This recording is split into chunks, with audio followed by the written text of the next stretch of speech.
জামাইবু আর চাতুরী বুদ্ধির গল্প। গ্রামের নাম ছিল সুখনগর। সেখানে বাস করত এক নতুন দম্পতি, জামাই রবিন আর বউ রূপা। রূপা ছিল খুব বুদ্ধিমতী, আর রবিন ছিল একটু অলস। তাদের সংসার বেশ ভালোই চলছিল, তবে মাঝে মাঝে মজার সব ঘটনা ঘটত। পাকা বউ আর অলস জামাই। একদিন রবিন তার বউকে বলল, রূপা, আজ দুপুরে খিচুড়ি রান্না করো তো, অনেকদিন খাইনি।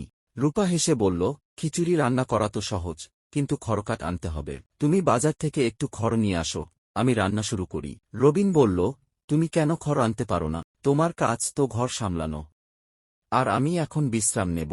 রূপা একটু রেগে গেল, কিন্তু কিছু না বলে মাথায় বুদ্ধি আটল। সে বলল, ঠিক আছে, তুমি বিশ্রাম নাও, তবে আমার রান্না হবে তোমার সাহায্য ছাড়া।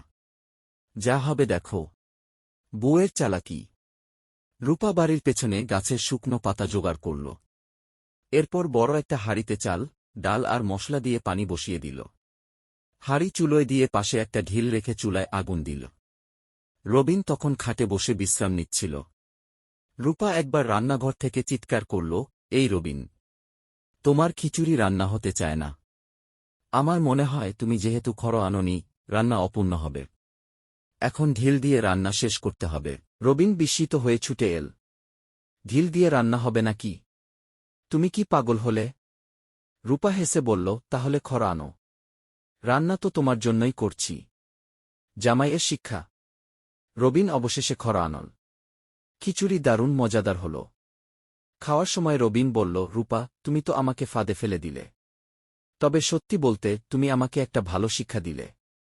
সংসার ভাগাভাগি করে চালাতে হয়। সেদিন থেকে রবিন আর রূপার মধ্যে কখনো কাজ নিয়ে তর্ক হয়নি। তারা বুঝল, ভালোবাসা আর সহযোগিতাই সংসারের আসল চাবিকাঠি। শেষ।